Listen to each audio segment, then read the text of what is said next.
Ahora, sí.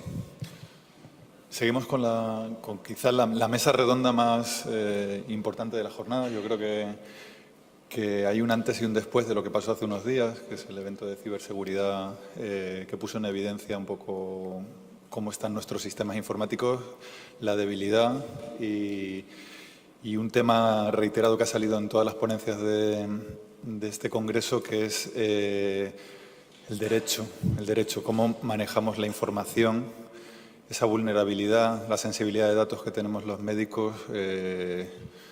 Sin ir más lejos, es decir, no es la primera vez que me pasa. El otro día una paciente en mi consulta me dice: doctor, le he investigado a usted en Internet, ¿no? Es decir, cuánto expuestos estamos en la red y cuánta de esa información está sujeta a una legislación y qué capacidad tenemos sobre esa privacidad. Y para ello tenemos a dos ponentes excepcionales, al doctor Vicente Caballero y al doctor Alfonso Piñana, que nos van a hablar de estos dos temas. Pues sin más, que disfrutéis.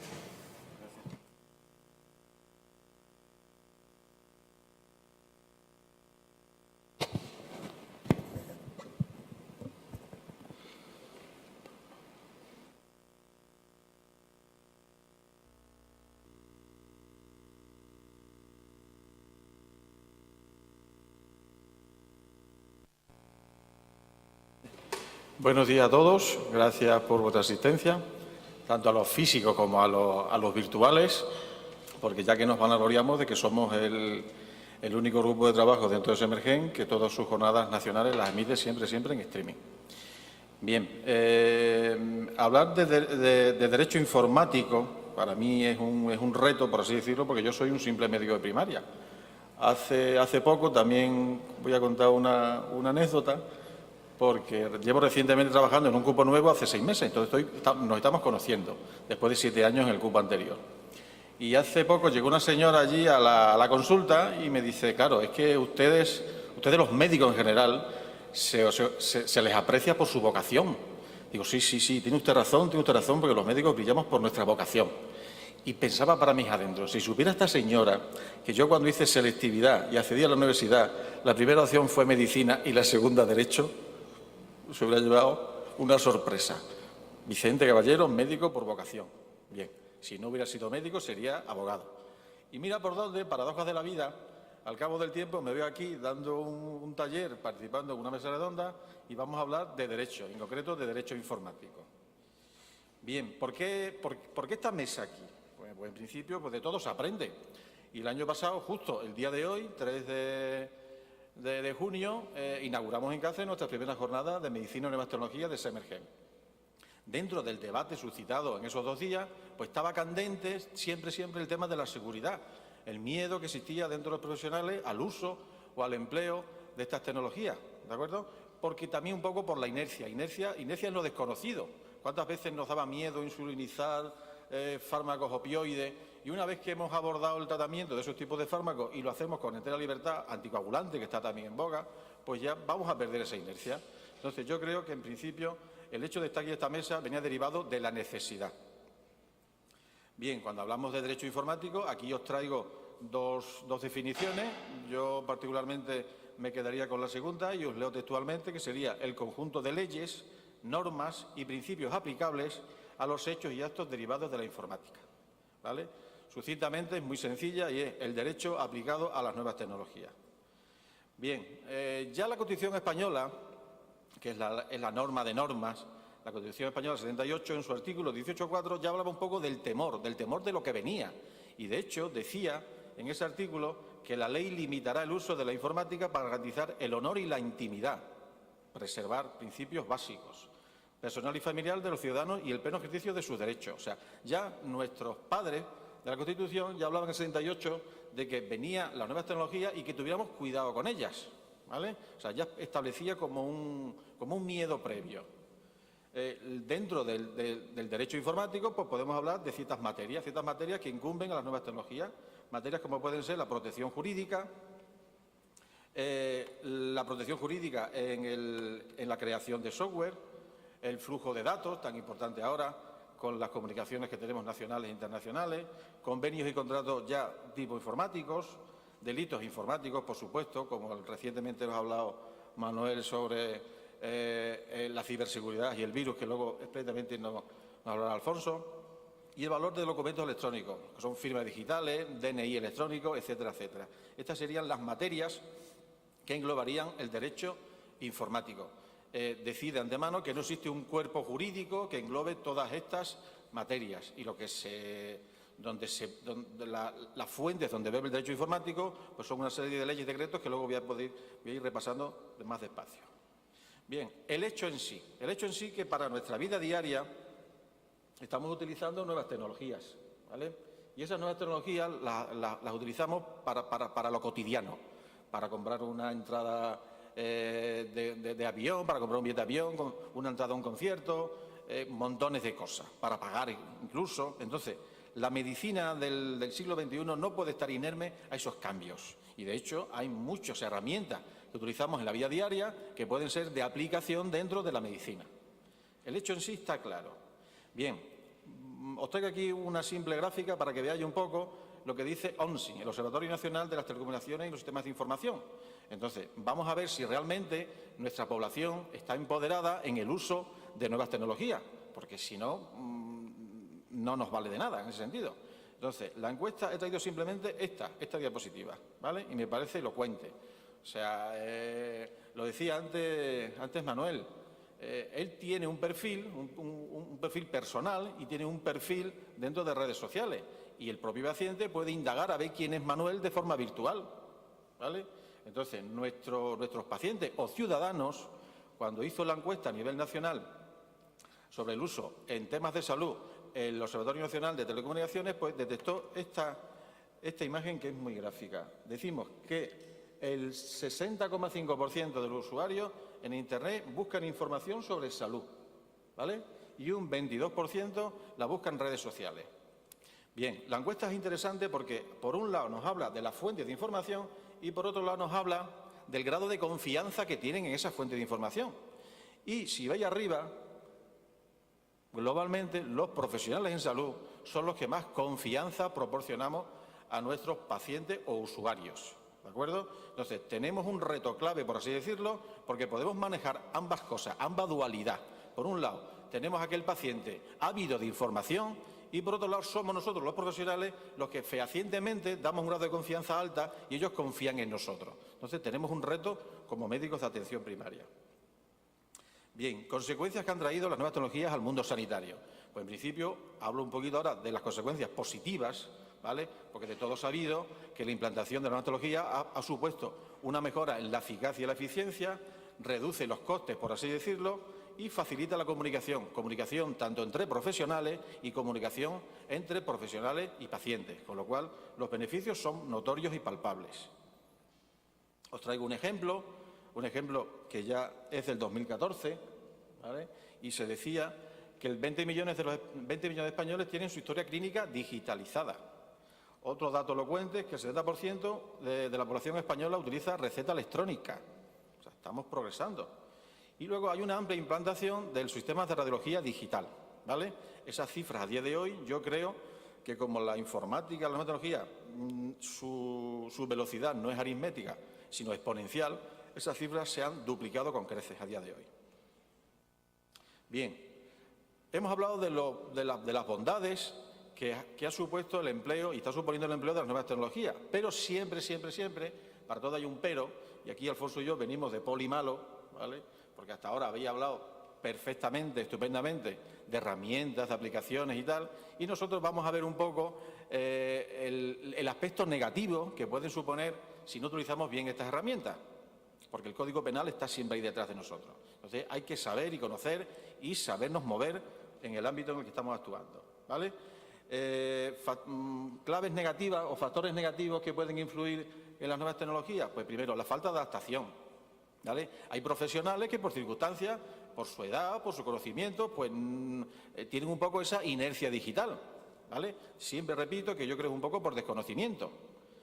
Los costes, las inversiones que hacen los sistemas de salud en bienes y equipos de informáticos, pues siempre son inversiones a medio o largo plazo. La rentabilidad no la vas a obtener a un corto plazo. falta de confianza por parte de la involucrada. A veces yo no me fío de lo que estoy haciendo sea realmente bien, de realmente estoy garantizando la seguridad, la privacidad del paciente. Hay ciertas rémoras a la hora de la implantación. Incumplimientos normativos. La ley por antonomasia es la Ley de Protección de Datos, ¿vale? ¿Alguien de vosotros ha leído fehacientemente de arriba a cabo la Ley de Protección de Datos? No. Claro, y sin embargo estamos manejando datos no sensibles, ultrasensibles. Los datos sanitarios son muy sensibles y requieren un grado de seguridad plena. Acceso limitado a las TICs. En principio ya yo creo que a día de hoy prácticamente todos los servicios de salud, de una u otra manera, tienen ya implantado las TIC dentro de su organigrama. Unas más avanzadas, otras menos avanzadas. Desgraciadamente hay que decir que la interoperabilidad entre el sistema de salud deja mucho que desear, porque hemos visto recientemente aquí que yo pensaba que en Extremadura éramos pioneros en muchas cosas y una vez que sale de Extremadura te das cuenta de que Andalucía nos supera con creces y ya no digamos más lo que pasa en el Servicio Murciano de Salud, ¿vale? Entonces, hace poco se decía como tópico, pero yo creo que es realmente cierto, que el código postal influye en la salud de la población española, desgraciadamente. Hasta que no consigamos esa interoperabilidad, no conseguiremos una salud plena para todos los españoles. Bien, cuando evaluamos las tecnologías tenemos que tener en cuenta todos estos epígrafes. Seguridad, eficacia, efectividad, etcétera, etcétera, etcétera. Pero si nos circunscribimos al ámbito del derecho informático, lo que nos van a interesar son dos aspectos importantes: la seguridad y las implicaciones éticas. Respecto a la seguridad, recordad que hace unos años éramos todos un organismo, un ente, que éramos todos INSALU, y a partir de una fecha pues ya se han creado los diferentes servicios de salud. Servicios de salud con sus programas de gestión clínica, su historia clínica, sus aplicaciones propias, etcétera, etcétera, etcétera. Con lo cual ya se ha disgregado todo y es lo que decía, nos falta esa interoperabilidad. Pero siempre, siempre, tanto uno como otro, INSALU en su día, que había pocas herramientas, y los servicios de salud, que ya tienen más herramientas, todos tienen que velar por la seguridad. Esto es un axioma que me he encontrado y me parece muy interesante. Y si me permitís un segundo, os lo leo literalmente.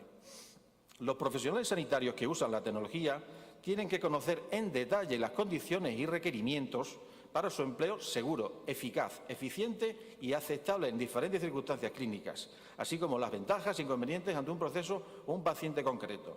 ¿Qué nos quiere decir esto? Nosotros nos formamos, hacemos cursos, talleres, sobre todo en habilidades, para adquirir habilidades en la práctica clínica. Es lo que decimos siempre a los residentes.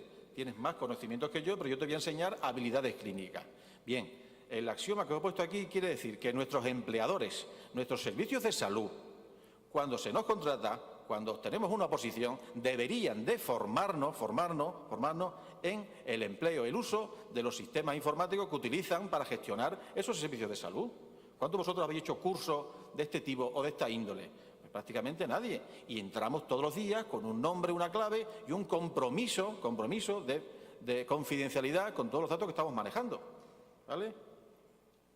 ¿Qué ocurre ante esto? Pues como ha habido una eclosión tremenda de los sistemas de salud, de las nuevas tecnologías, pues siempre el derecho viene un poco a remolque de los acontecimientos que ocurren en la sociedad. Cuando de todos conocido que hasta que no ocurren cosas no se legisla, ¿vale? Simplemente os digo violencia de género.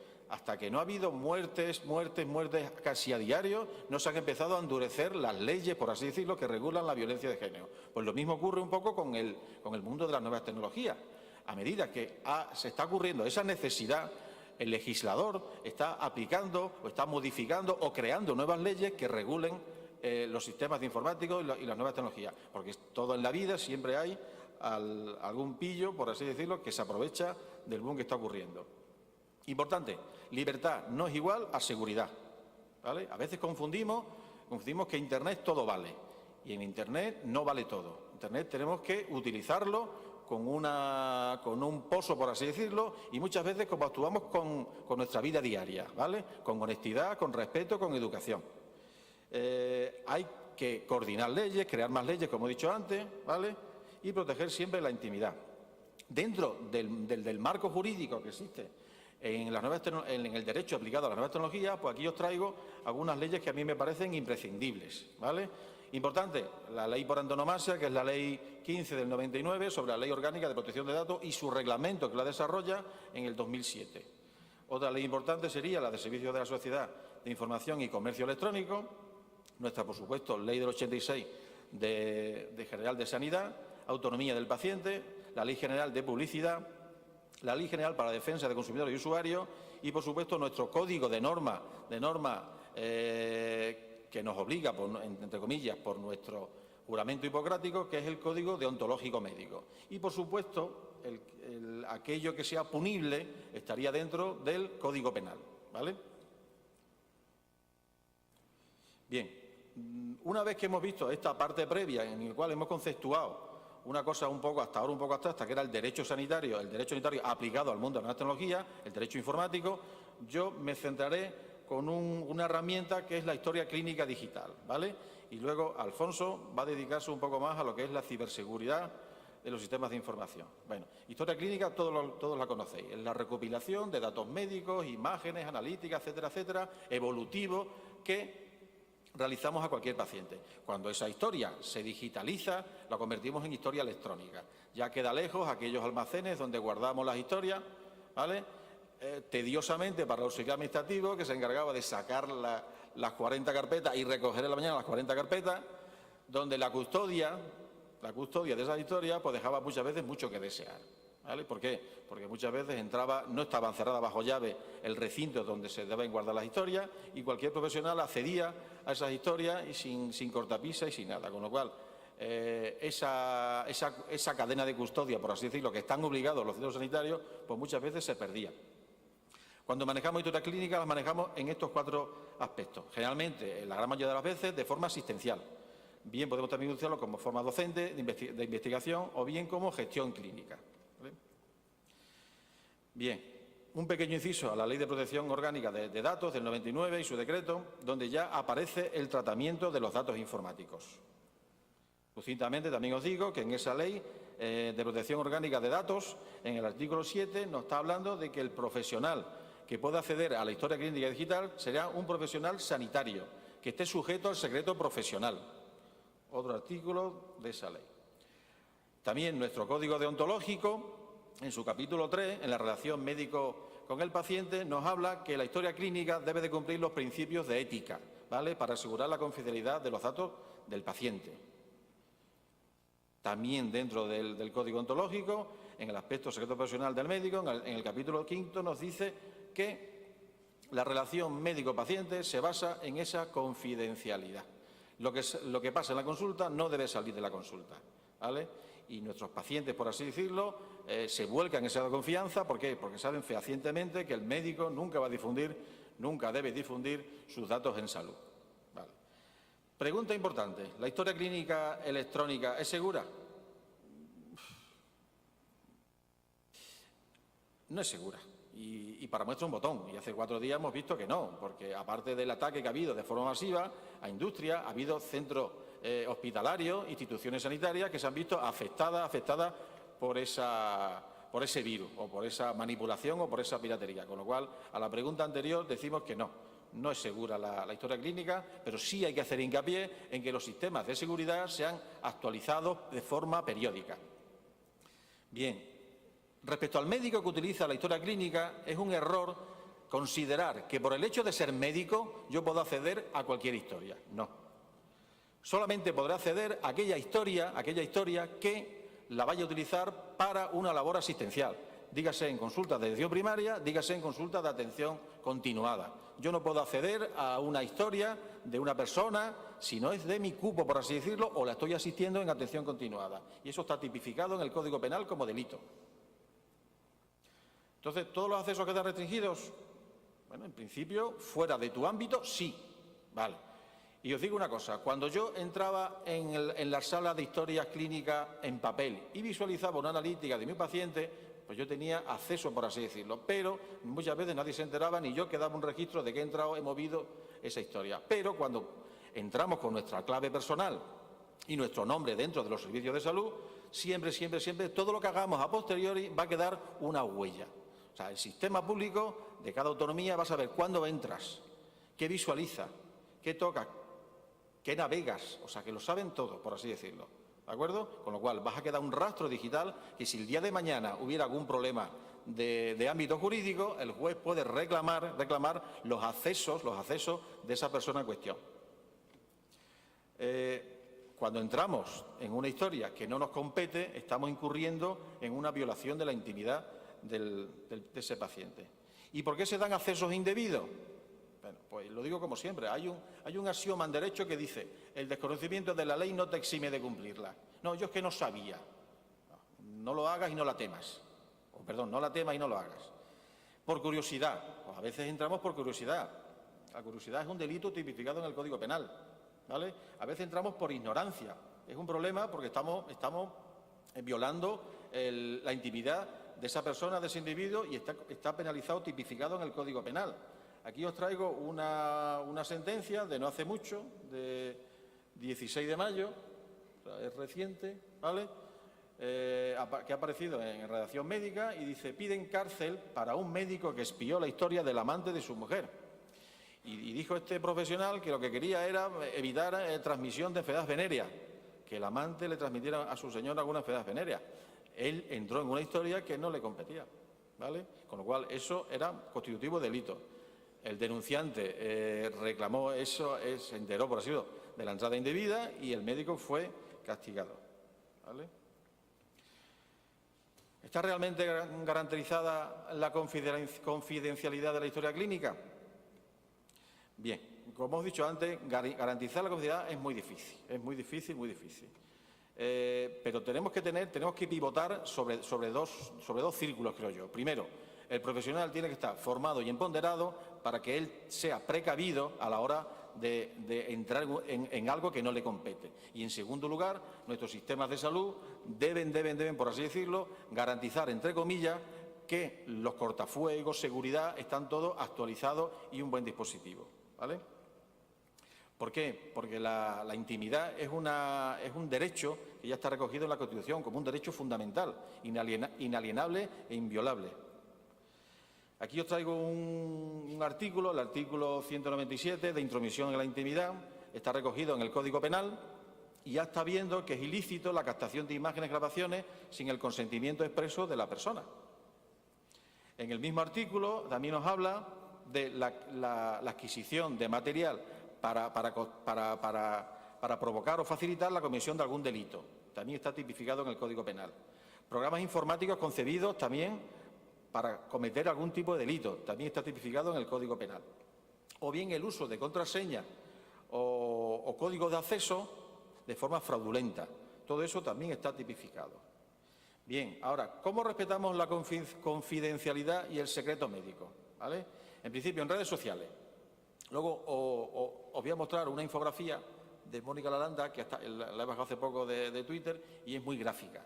Pero, en principio, lo que no tenemos que hacer siempre en redes sociales, pues asegurar un poco que el paciente no sea identificado, ¿vale? Siempre que hagas una foto tienes que pedir el consentimiento informado, ¿vale? Y siempre que la utilices por algún motivo médico a la hora formativa, nunca buscando el morbo de esa persona. Luego vemos la infografía de Mónica Lalanda. Patologías e imágenes, pues también hay que buscar siempre el academicismo, por así decirlo, evitando el sensacionalismo y la morbosidad. Lo mismo que decía para redes sociales, os lo digo para imágenes. En el apartado de mensajería telefónica, en principio, con todos mis respetos a Raúl, he de decirle que WhatsApp no es una herramienta útil, porque no está garantizando esa confidencialidad. Yo mi teléfono lo tengo en abierto. Si a mí mi médico contacta conmigo y me da una información por el teléfono, mi teléfono que está abierto, cualquiera de mis hijos o mi señora pueden ver esa información médica. Con lo cual, tú no estás asegurando que el receptor realmente sea el paciente o el enfermo o el usuario al cual tú te diriges. Con lo cual, la confidencialidad queda un poco en entredicho. Quizá la herramienta más fidedigna para garantizar esa confidencialidad sería la teleasistencia, la teleconferencia, porque estás viendo personalmente a ese tipo de pacientes. Yo entiendo que es complicado. ¿Por qué? Porque aunque utilizamos, por ejemplo, el correo electrónico, tiene mejores sistemas de encriptación, pero también se puede violar esa confidencialidad. Siempre que utilicemos correo electrónico, a ser posible, hay que utilizarlo el corporativo, ¿vale? Cuando utilicemos el correo corporativo, siempre tener al lado la historia clínica de ese paciente abierta, y todo aquello que digamos, informemos o asesoremos dentro de ese correo electrónico, anotarlo en la historia clínica. Y si encima el correo electrónico viene vehiculado a través del sistema de historia clínica o el sistema JARA o DIRAYA Andalucía, pues mejor que mejor. Con lo cual estamos aprovechando la encriptación que tiene esos sistemas a la hora de recibir esos correos electrónicos, ¿vale? También el almacenamiento de datos de tipo médico. Esto sobre todo está enfocado a las consultas privadas, por así decirlo. Bien el médico que pasa consulta privada, que tiene su portátil y recoge toda la información de sus pacientes, o bien otros sistemas que no sean públicos que también están acogidos a la protección de esos datos, ¿vale? Consultas online. En primer lugar, plantearnos si tenemos obligación o no tenemos obligación de realizar consultas online. Eso para empezar. ¿Por qué? Porque si lo hacemos sería un acto médico. Y si es un acto médico, debería estar dentro de nuestra jornada laboral, tipificada como con nuestro apartado, con nuestros pacientes citados, etcétera, etcétera, etcétera. A mí me parece una cosa estupenda que haya profesionales que utilicen estas herramientas para contactar con sus pacientes y lo utilizan muchas veces duplicando, aumentando la demora entre paciente y paciente porque está atendiendo también consultas telefónicas. Me parece estupendo que ese profesional se motive y utilice esas herramientas, pero no a costa de su tiempo, cuando eso tiene que estar dentro de tu jornada laboral. Bien, manuales de estilo para el uso de redes sociales, pues en la red hay muchos. Aquí os traigo uno que ya lleva unos añitos, que lo editó la Organización Médica Colegial y es un manual de estilo tanto para médicos residentes como para médicos de atención primaria, bueno, para el resto de médicos. Y es muy interesante porque es muy gráfico y viene aquello que puedes y no debes hacer en la utilización de las redes sociales.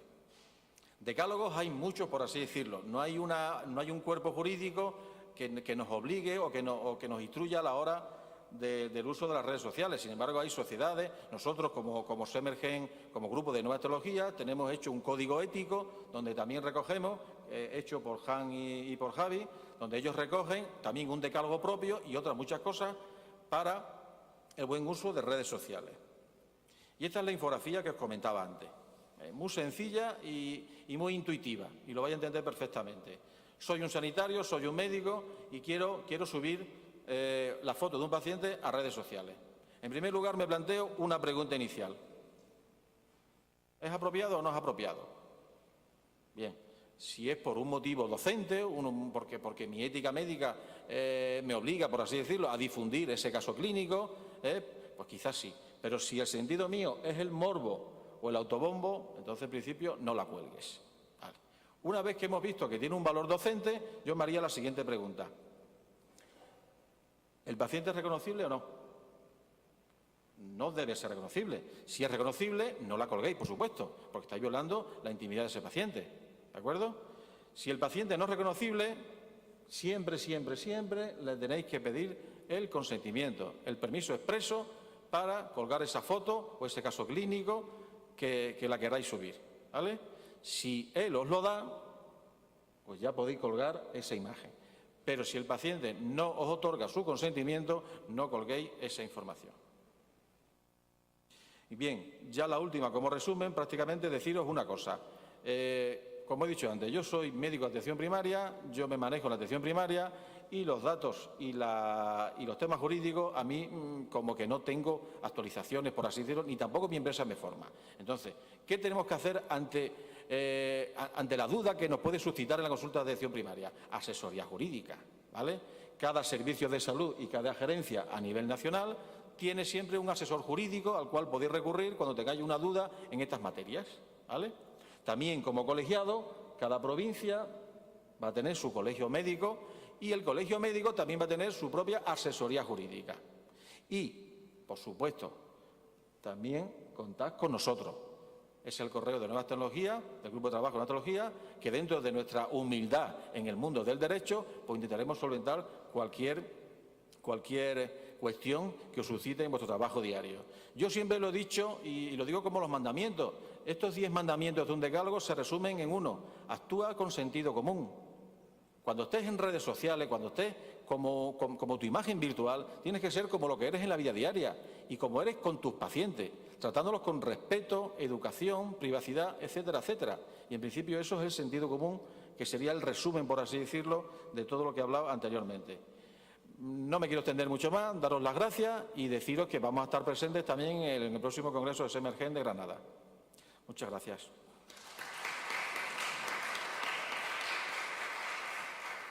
Yo creo que pasamos directamente a la segunda ponencia y luego si tenéis alguna pregunta.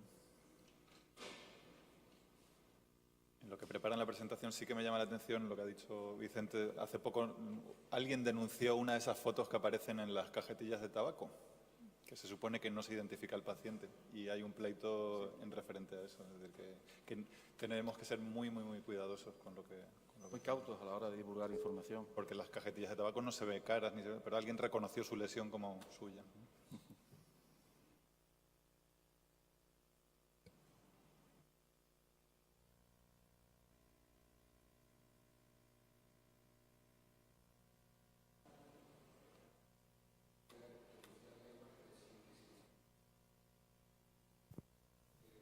Hay un proceso judicial abierto por eso, ahora mismo, sí, por una laringectomía.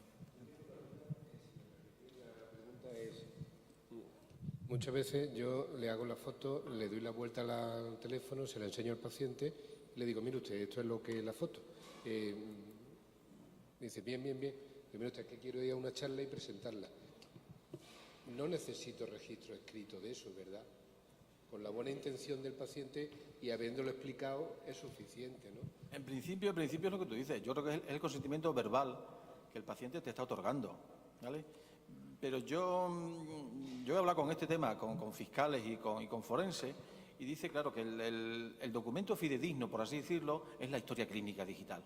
Y no está de más que cualquier actuación, por así decirlo, quede registrado. Yo, Alfredo Ortiz Arjona, he hecho una foto en tal zona geográfica de anatomía de este paciente para lo que sea. Y pide consentimiento verbal que me lo otorgue. Exactamente, y el paciente me otorga su consentimiento verbal. Yo creo que no está de más pedirlo, y es un segundo, Alfredo. ¿Sabes? Unas malas, ¿cómo demuestras tú de que se lo has dicho al paciente verbalmente? Claro, si no hay ningún documento que constate eso, ni ningún testigo, es tu palabra contra la del paciente. Si se lo enseña al paciente verbalmente, me da el consentimiento para coger una vía o lo que sea. Y eso no queda en ningún lado. Claro, de hecho siempre decimos que en situación de urgencia no pidamos consentimiento, pero una cosa que no es urgente, pues conviene hacer las cosas bien hechas. Yo creo en ese sentido. Sí.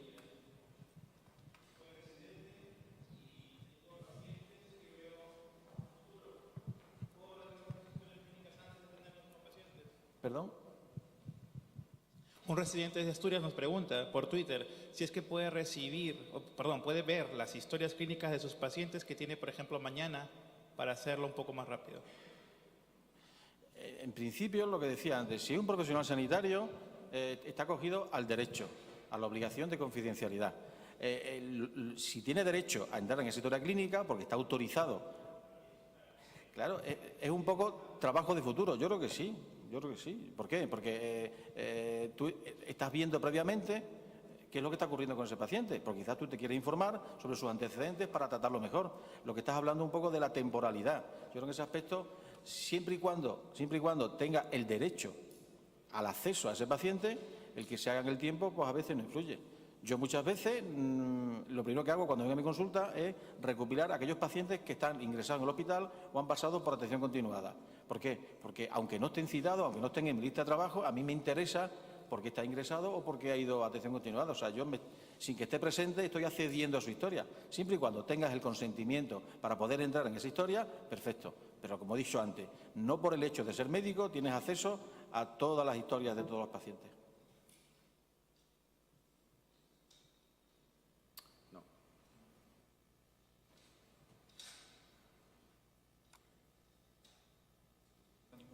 Sí que os animo a un tema muy interesante, es decir, el tema de la huella digital.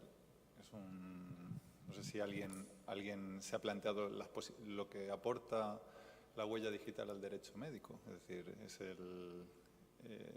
primero, intentar pedir vuestra propia huella digital en vuestra historia clínica. No es tan fácil, ¿eh? Tenéis que hacer varias instancias para saber, y una vez que lo tenéis, aquello es como, pues eso, un registro, es lo que aporta el Internet. Es decir, antes eso quedaba en un archivo y ahora se encuentran todos los flujos, la hora, cómo fue. Es decir, eso tiene un valor legal tan grande. Tiene un peso legal. Es decir, por hacer y por no hacer. Es decir, a nivel médico-legal es una herramienta explotable a nivel jurídico que nos puede dejar un poco expuestos. Hace unos años, cuando había un conflicto jurídico, pues os acordáis que el juez de turno nos pedía la historia y la teníamos que facilitar al juzgado de instancia de ese juez. Y ya simplemente se cursa la orden desde el juzgado y el servicio de salud, es lo que decía Manuel, reporta todo el flujo de datos, todas las entradas, salidas que ha hecho ese facultativo en el tiempo. Una pregunta, si estás en un proyecto de investigación que cumple todos los requisitos, ha pasado por comité de ética y demás, ¿tú te puedes meter en la historia de un paciente que no sea de tu centro o sea de tu cupo? Si estás autorizado por ese comité y tu servicio de salud te lo ha autorizado, en principio sí, porque tú lo haces con fines de investigación. Pero tienes que pasar tanto el requisito ético Si no como... están pasados todos los requisitos. Pero también tienes que pedir autorización, bien a la gerencia o al servicio de salud que competa, para que te autorice la explotación de esos datos con fines de estudio. Son dos. Creo que hay otra pregunta allí detrás.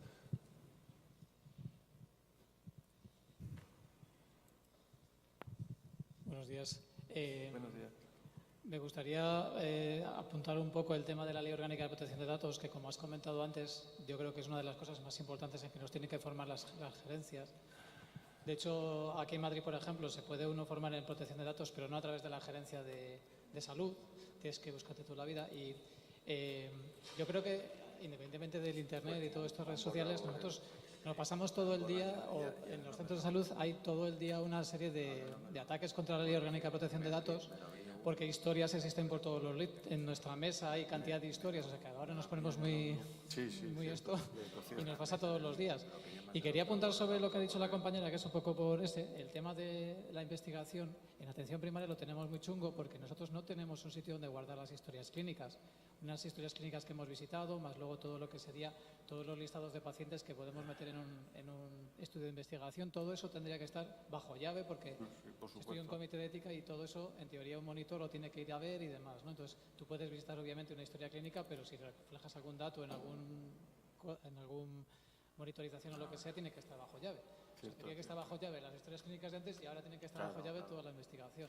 Sí, es que somos un poco elásticos en el tema de la intimidad. Yo, de hecho, te digo, a veces soy un barulla y tengo documentos ahí encima de mi mesa. Y son documentos de analítica, son volantes y tal, que en teoría yo tenía que archivar y guardar y sacarlos de la visual, por así decirlo. Eso ocurre siempre. Y yo me acuerdo que cuando la historia clínica pues era una salita siempre abierta, y ahí entraba todo el mundo. Y, de hecho, en el centro de salud nuevo es como el acceso para luego tomar café. Con lo cual, si vas a tomar café, tienes que pasar por la sala de historia. Entonces, ¿crees que el sistema, el centro de salud, que será responsable, el subcoordinador en último término, tiene que garantizar ese aislamiento, por así decirlo, esa custodia? Pero, desgraciadamente, pues no se usa. ¿Qué ocurre? Que afortunadamente tampoco hay tantos casos. Entonces, pero sí debemos de saber hacer bien las cosas, aunque ocurran el día de mañana, ¿vale? Si os parece, seguimos. Sí, ya está. Ya seguimos. Venga.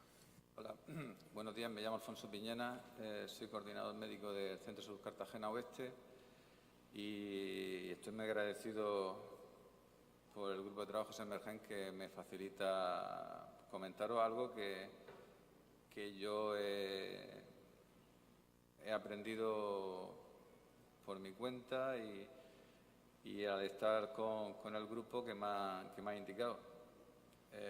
Dando las gracias también a mi familia y a un amigo ingeniero mío que me ayuda en estas cosas. Bueno, me toca hablar sobre ciberseguridad. Me gustaría hacer un planteamiento, por lo que me ha enseñado mi amigo este ingeniero, de que aquí tropezamos con dos hechos en sí. Uno es la protección de datos, que digamos que es del Ministerio de Justicia, que es de un lado, y otro es la ciberseguridad, que es el hecho del policía. Es decir, el hecho de que yo vaya por la calle y pueda ponerle la zancadilla a la persona que está enfrente, eso no me faculta a mí para poner la zancadilla a todo el que pasa por encima, por al lado mío. Pues en Internet, en el mundo virtual, ocurre lo mismo. El hecho de que se pueda hacer algo no quiere decir que se pueda hacer. Y antes, hablando con Hans, me he acordado de una de las cosas que me chocó cuando visité Dinamarca, era que los carritos de las silletas de los niños están en las puertas de las casas. Bueno, allí es normal que las silletas de los niños estén en las puertas de la casa. Aquí en mi país, España, no es normal que se queden las silletas de los niños en las puertas de la casa porque posiblemente no las vuelva a encontrar. Entonces, estamos entrando en otro mundo, que es nuestro mundo, y muchas veces lo asemeja a la conquista del lejano oeste. El lejano oeste, para que hubiera algunas normas, se tardaron 50 años. Pues yo creo que es lo que está pasando. Aún no hemos asimilado que todo lo que es posible o todo lo que se pueda hacer no necesariamente se puede hacer. Y yo eso lo explico con el ejemplo de la zancadilla, ¿no? Bueno, hecho esto, empezamos. El problema de la ciberseguridad empieza sobre todo cuando podemos almacenarlo todo a un bajo costo, y entonces como tenemos dispositivos que se puedan almacenar a bajo costo, pues empezamos a recolectarlo todo porque para algo servirá. Y luego empiezan a aparecer herramientas que facilitan el manejo de los datos, de tal cantidad de datos.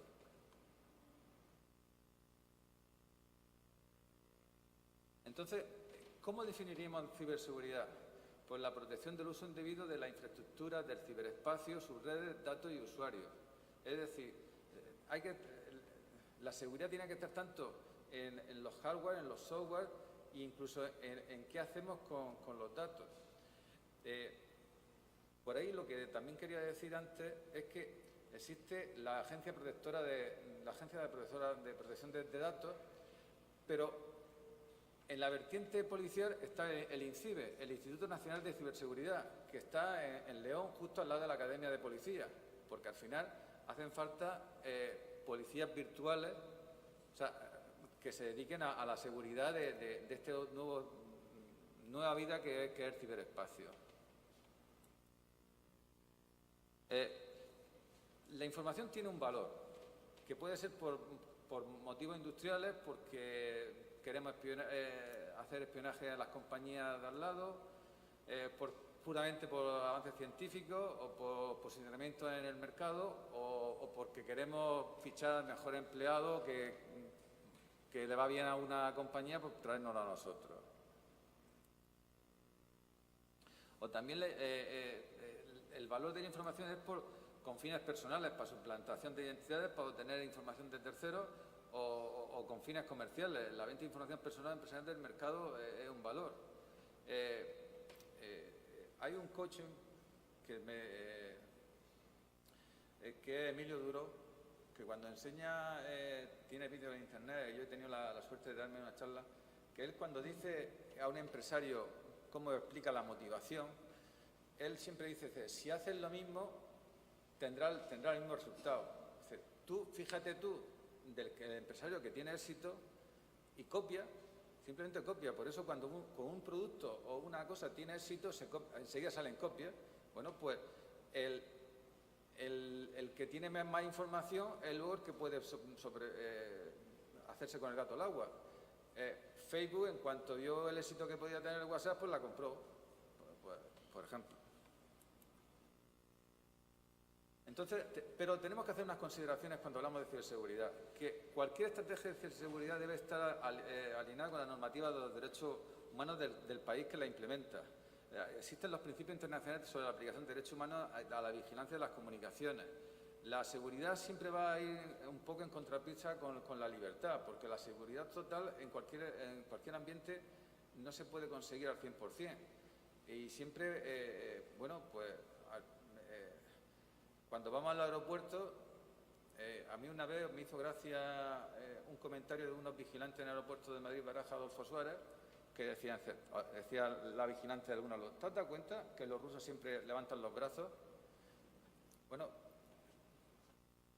eso me cuestiona a mí, es que el turista ruso está acostumbrado a unos controles de seguridad que ya que sin que se le pida se levantan los brazos. Yo sí ya levanto los brazos después de oír ese comentario. Pero lo mismo que en Dinamarca dejan los carritos en la puerta, según el nivel de seguridad que tenga cada país, pues se aclimata sus formas de actuar ante ellos. Pero nunca tenemos que olvidar que los sistemas de seguridad tienen que tener un respeto por los derechos humanos de dónde está la libertad de cada persona y dónde está la seguridad que podemos exigir.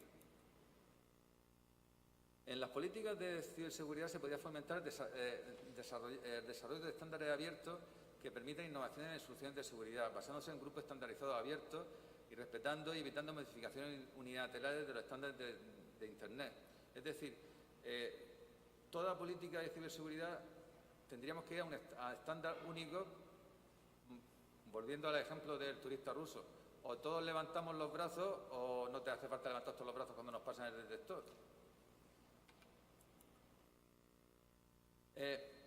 Entonces, ¿qué clases de ataques podemos tener a las redes?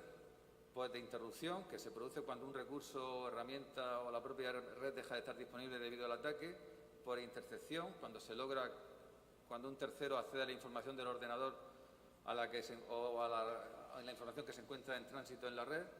Por modificación, cuando se modifica la información sin autorización alguna. O por fabricación, cuando se crean productos tales, páginas o tarjetas magnéticas que son falsas. Entonces, estos son los distintos tipos de ataques que pueden haber.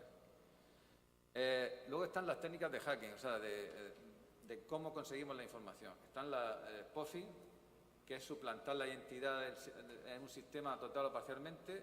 De sniffing, que se produce cuando se escucha la red para ver toda la información transmitida. O de man in the middle, o sea, hombre en medio, que es una situación de mezcla de varias técnicas, que consiste en la interceptación de la comunicación entre dos interlocutores, posicionándose en medio de la comunicación y monitorizando y alterando las comunicaciones.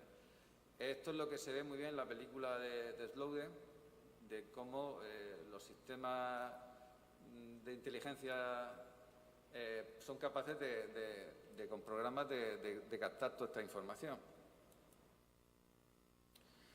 Dentro de las técnicas de hacking también tenemos el malware, que es cuando se producen programas dañinos a un sistema, por ejemplo, un virus como el Keylogger, que es que permite monitorizar cuando tecleamos las pulsaciones de un teclado. De ahí que cuando accedemos a unas páginas del banco, el banco tiene un teclado virtual al lado. Eso es precisamente para que si le han metido algún programa de estos que detecta lo que tú tecleas, pues tecleemos en la pantalla. Conclusión. Cuando una página web de un banco no aparezca el teclado virtual, al menos 1 o 2 teclas, utilizar ese teclado virtual, porque por mucha seguridad que haya, existen los programas que te detectan lo que tú estás, tu clave de acceso. Que esto es lo mismo, como ahora tú vas al cajero de un banco rojo, que lo han cambiado y te pone, por favor, tape con la mano lo que está tecleando porque le están llamando, porque les pueden estar observando. Es decir, lo que ocurre en el mundo real también ocurre en el mundo virtual. Si en el mundo real te dicen que tapes con la mano lo que estás tecleando, en el mundo virtual te ofrecen un teclado virtual que por lo menos teclea algún número en la pantalla y no en el teclado, porque puede haber alguien que te pueda detectar tu clave de acceso en el banco. Por denegación de servicio, que consiste en la introducción de un servicio sin autorización. Por ingeniería social, que sostiene la información confidencial de una persona o organismo con fines perjudiciales, como es el ejemplo del phishing, que utiliza ingeniería social, te busca datos y te pide, oye, mira, que estoy en un país abandonado y que necesito que te dé dinero y tal. Bueno, pues si te dan datos suficientes para identificar con alguien que tú puedes conocer y ese señor o señora no es, pues te puede engañar. Es como el que va por la calle y te dice, oiga, que necesito para el autobús, y ves que siempre está necesitando para el autobús todos los días. Y también adicionalmente existen múltiples tipos de ataques como el XSS, el CRSF, bueno, todo el abecedario.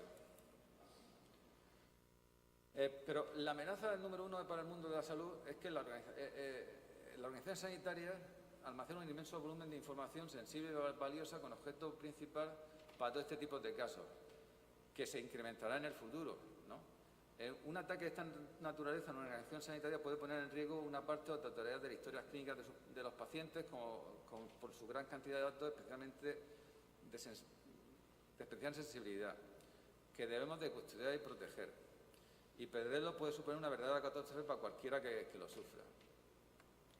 Esta pérdida de datos puede ser significativa por el tiempo que se puede tardar en recuperar la instalación infectada. Y es que el tamaño del parque de dispositivos y la gran diversidad del sistema hace que el proceso de recuperación sea largo y costoso. Y eso supone grandes dificultades tanto para el paciente como para los profesionales, generando pérdida económica y de imagen pública. Es decir, siempre tenemos que estar guardando los datos, haciendo los backups, pero el problema es que eso requiere tiempo y nosotros estamos en un trabajo donde tenemos que dar servicio las 24 horas del día, los 365 días del año.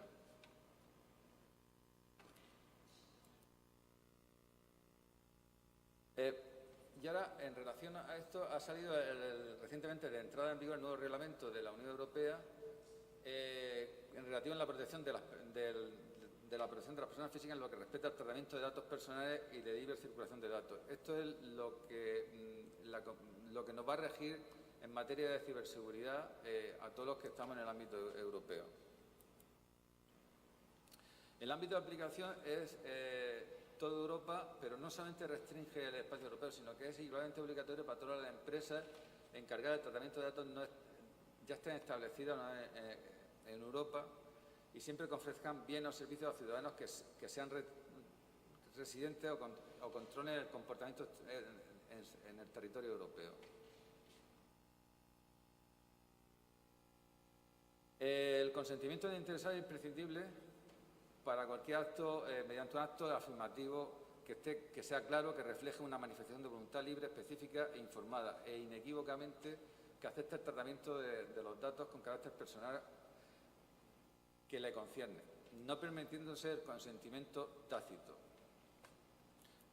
El consentimiento se puede obtener si se dispone de una declaración por escrito, incluyendo los medios electrónicos, marcando una casilla o un sitio web o una declaración verbal. El silencio o la existencia de una casilla ya marcada en negociación no constituye el consentimiento. Es decir, las empresas o los estamentos tienen que procurar de alguna manera que nosotros somos conscientes que lo hemos autorizado, ¿no?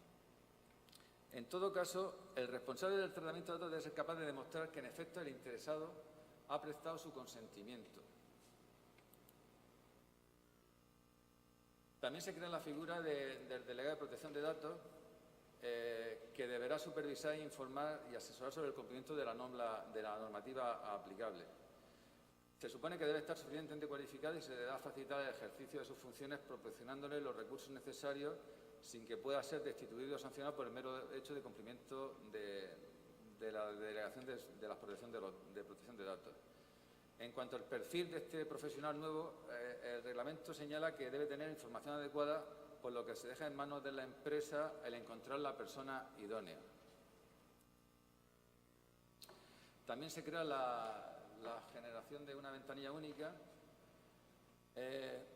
La empresa responsable del tratamiento de datos establecida o con influencia en varias jurisdicciones podrá tratar únicamente con la Autoridad de Protección de Datos su establecimiento principal, que actuará como una única interlocutora y cooperará con el resto de las autoridades interesadas. Se reduce además la burocracia, pero ya no va a ser obligatorio que las empresas inscriban sus ficheros, todos los datos y sobre todo desapareciendo por tanto la Subdirección General de Registro de Ficheros, ¿no? Se habla del derecho del olvido y de la portabilidad de datos, donde se recoge en el reglamento expresamente la posibilidad de que se ejerza el derecho al olvido, que ya está reconocido en la jurisprudencia del Tribunal de Justicia de la Unión Europea. Los ciudadanos pueden solicitar a las empresas que sus datos personales sean suprimidos cuando en otros casos estos ya no sean necesarios para la finalidad por la que fueron recogidos, se hayan retirado el consentimiento o aquellos que se hayan trasladado de forma ilícita. El interesado también puede solicitar la recuperación de sus datos siempre que su tratamiento hubiera sido automatizado para su posterior transmisión a otra entidad.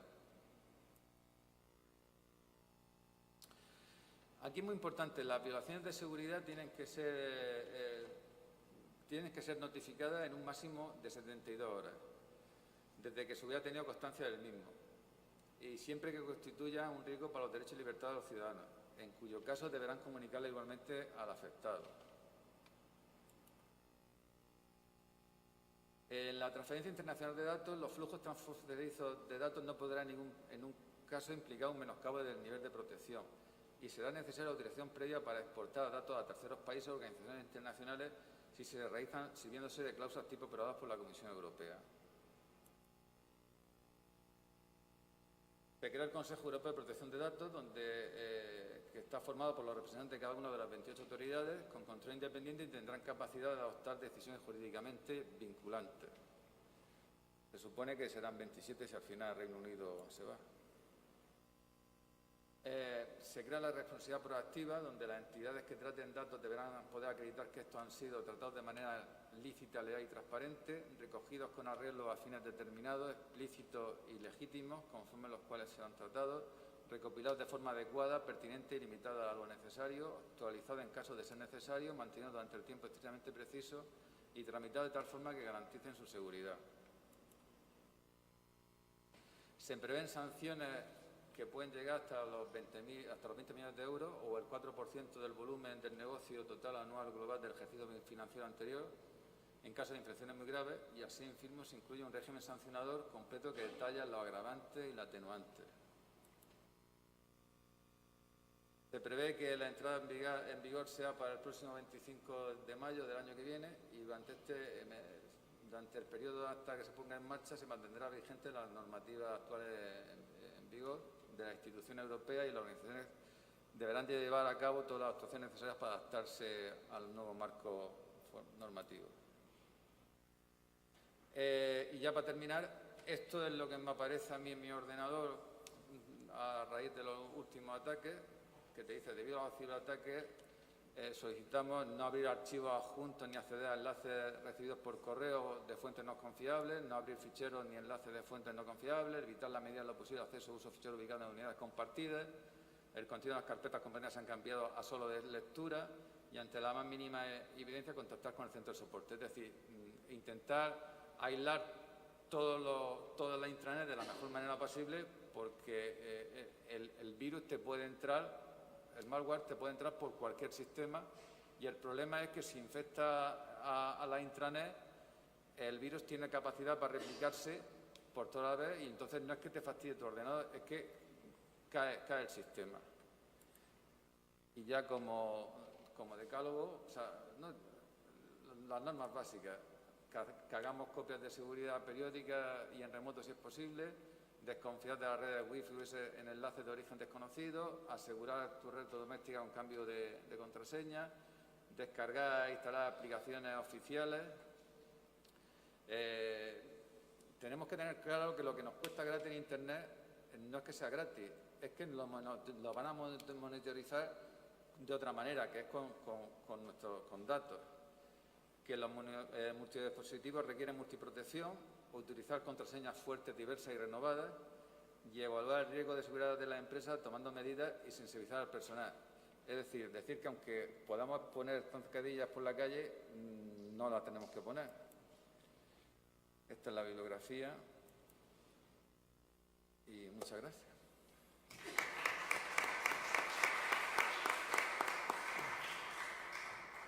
Muchas gracias por la exposición. Vamos fatal de tiempo. Que levante la mano el que compra antivirus aquí en esta sala. ¿Alguien que compra antivirus? 1, 2. Yo también. 3, 4. Vale, yo tengo una pregunta que me pareció muy interesante. Es decir, hace poco, leyendo, hablamos de datos. ¿Sabéis cuánto cuesta un dato sanitario? Pues el otro día, por fin, pude averiguar cuánto cuesta un dato sanitario. Es decir, con teléfono, historia clínica, enfermedad. 0,50 euros. Y hay un mercado internacional de eso. Es un dato curioso, no sé si... 0,50 euros una historia clínica, que está en el Deep Web. Si alguien tiene alguna pregunta para los ponentes. Hans.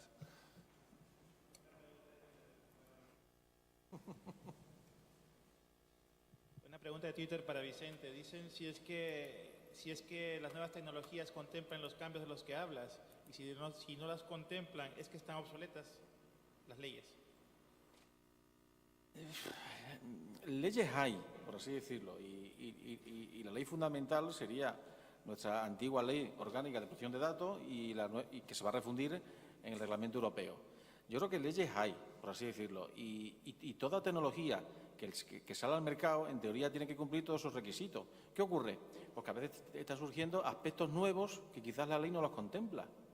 Entonces, lo mismo que tú haces una aplicación y le haces una aplicación 1.0, 2.0, deberíamos exigir a los juristas que hicieran unas leyes 1.0, 2.0, que sus códigos civiles, penales, tal, se adaptaran con más rapidez o más velocidad a los cambios que van surgiendo. Pero en principio, si la herramienta sale con su legalidad, sería igual de válida. Hay una cosa que quería apostillar sobre el tema de la ciberseguridad, porque a veces cuando pensamos en ciberseguridad, bueno, decimos, es una empresa telefónica que ha sido invadida y tal. Bueno, es un hospital que han utilizado sus historias clínicas, pero pensáis si ese ciberataque afecta a una bomba de insulina, a un marcapasos, a Hyundai. Es que un ciberataque puede matar.